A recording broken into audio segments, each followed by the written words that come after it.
नमस्कार, स्वागत है आपका आपके अपने YouTube channel Arihant Hindi education में।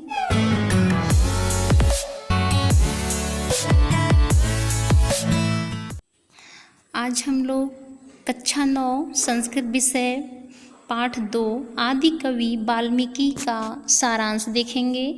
वाल्मीकि संस्कृत के आदि कवि थे। इनके द्वारा रचित वाल्मीकि रामायण संस्कृत साहित्य की सबसे प्रसिद्ध ग्रंथ था और वाल्मीकि जाति के ब्राह्मण थे और इनका वास्तविक नाम अग्नि शर्मा था। उनकी जीविका का साधन यात्रियों को मार्ग में लूटना ही था।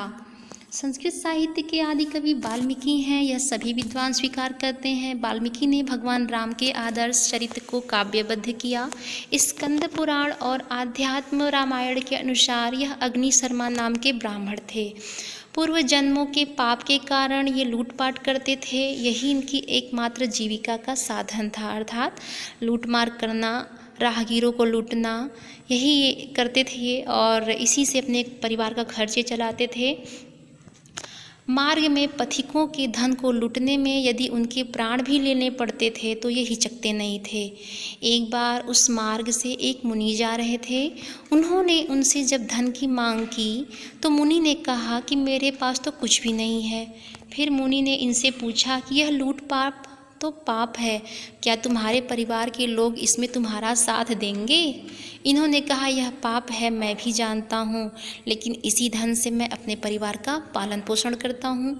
यह मुनि को वहीं पेड़ से बांधकर अपने घर चले जाते हैं और इनके प्रश्न पर जब इन्होंने अपने परिवार के लोगों से प्रश्न किया तो परिवार के लोग इन पर बड़े ही क्रोधित हो गए और बोले, हमने आपको यह पाप करने को तो नहीं कहा, हम क्या जाने कि आप पाप करते हैं और धन लाते हैं, कहाँ से धन लाते हैं, हमें इससे कोई मतलब नहीं, हम आपके इस पाप में क्यों सहभागी बने। परिवार के लोगों का यह उत्तर सुनकर यह बड़े दुखी होते हैं और आश्चर्यचकित होकर मुनि के पास लौट जाते हैं।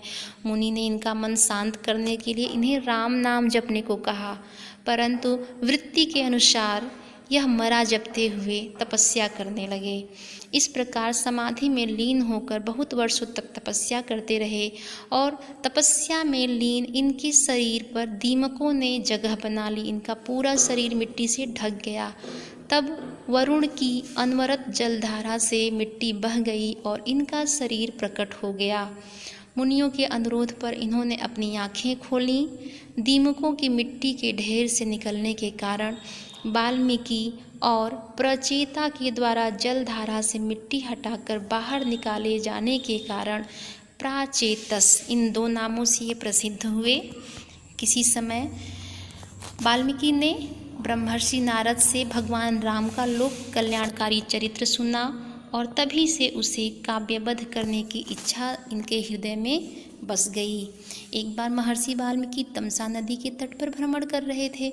वहीं पर क्रौंच पक्षी का एक जोड़ा स्वच्छंद विचरण कर रहा था कि एक व्याघ ने नर क्रौंच को बाण से घायल कर दिया। व्याघ मतलब शिकारी। एक शिकारी ने जो नर क्रौंच था उसको घायल कर दिया। रक्त में लिपटे हुए क्रौंच के सामने बैठी क्रौंची का विलाप सुनकर वाल्मीकि का शोक काव्य के रूप में इनके मुख से निकला।